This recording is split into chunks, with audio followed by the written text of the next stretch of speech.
Assalamualaikum warahmatullahi wabarakatuh. Perkenalkan, nama saya Heli Indah Permatasari dari kelas 1A dengan NIM 233110360 dari Prodi D3 Keperawatan Padang. Di sini saya akan menjelaskan tentang penyakit DBD. Dosen pembimbing Bapak Maswardi, MPD. DBD merupakan salah satu penyakit menular yang dapat menimbulkan wabah. Penyakit ini merupakan salah satu masalah kesehatan di Indonesia yang dapat menimbulkan kekhawatiran karena perjalanan penyakitnya yang cepat dan dapat menyebabkan kematian dalam waktu singkat. Dijelaskan juga bahwa penularan DBD adalah melalui gigitan nyamuk flu. Biasanya gejala DBD akan muncul mulai 4 hingga 10 hari setelah mendapat gigitan nyamuk. Penyakit ini bisa menyebabkan demam tinggi hingga 40 derajat Celcius. Dalam beberapa kasus gejala DBD memburuk dan dapat mengancam jiwa. Nama lainnya adalah demam berdarah parah, demam berdarah dengue atau sindrom shock dengue. DBD yang parah terjadi ketika pembuluhan darah terjadi rusak dan bocor. Kondisi ini akan menyebabkan jumlah sel pembentukan gumpalan, trombosit dalam aliran darah tersebut. Hal ini dapat menyebabkan syok, perdarahan internal, kegagalan organ, dan bahkan kematian. Tanda-tanda peringatan DBD yang parah dan merupakan keadaan darurat dapat berkembang dengan cepat. Tanda-tanda peringatan biasanya bermula salah satu atau 2 hari pertama setelah demam hilang, termasuk sakit perut parah, muntah terus-menerus, perdarahan dari gusi atau hidung, darah dalam urin, tinja atau muntahan, perdarahan di bawah kulit yang terlihat seperti memar, pernapasan yang sulit atau cepat, kelelahan, iritabilitas atau kegelisahan.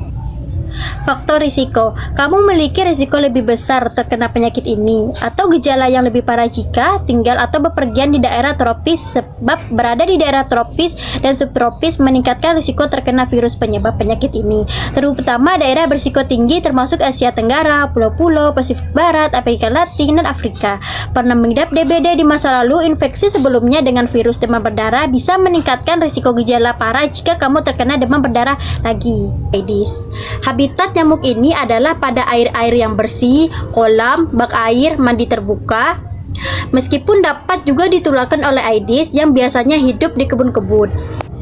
Seorang yang di dalam darahnya mengandung virus dengue merupakan sumber penularan DBD. Virus ini berada dalam darah selama 4 atau 7 hari. Bila penderita DBD digigit nyamuk penularan, maka virus dalam darah akan ikut tersirap masuk ke dalam tubuh nyamuk selanjutnya. Virus akan memperbanyak diri dan tersebar di berbagai jaringan tubuh nyamuk, termasuk di dalam kelenjar liurnya. Kira-kira 1 minggu setelah menghisap darah, penderita nyamuk tersebut siap menularkan kepada orang lain. Virus ini akan tetap berada dalam tubuh nyamuk sepanjang hidupnya dan menjadi penular efektif. Penyuluhan juga mengungkapkan lebih lanjut, DBD pada umumnya menyerang anak-anak sampai 15 tahun, tetapi dalam dekade terakhir ini terlihat adanya kecenderungan proporsi pada dewasa. Biasanya nyamuk Aedes betina mencari mangsa pada siang hari. Aktivitas menggigit biasanya mulai pagi sampai petang hari, dengan 2 puncak aktivitas antara pukul jam 8 sampai jam 11 dan sampai pukul jam 15 sampai jam 6. Ia juga memaparkan tempat perkembangannya nyamuk Aedes, antara lain tempat penampungan air untuk keperluan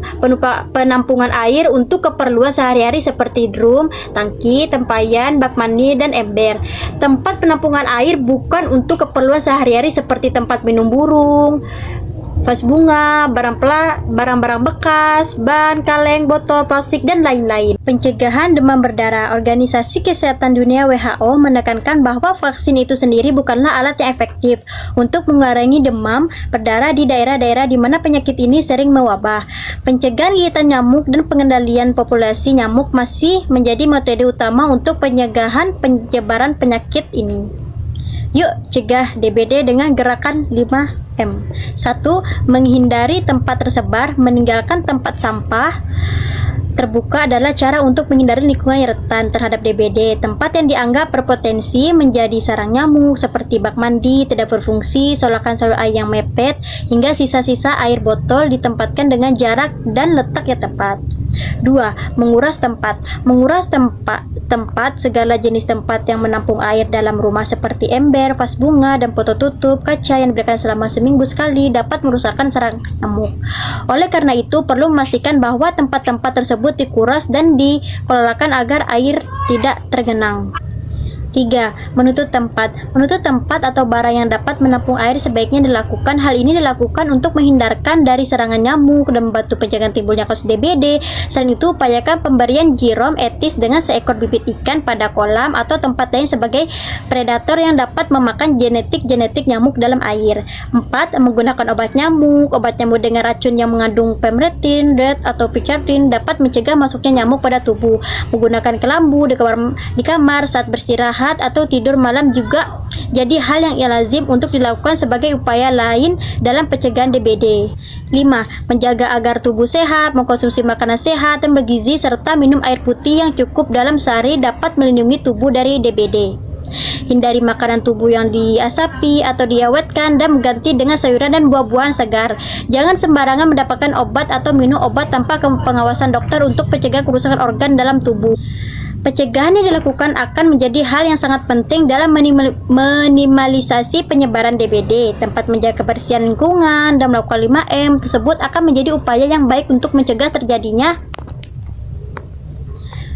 penyakit DBD pada masa mendatang. Jadi mari kita jaga lingkungan hidup kita dan tubuh kita sendiri agar terlalu sehat dan terhindar dari penyakit DBD. ご覧いただきありがとうございます。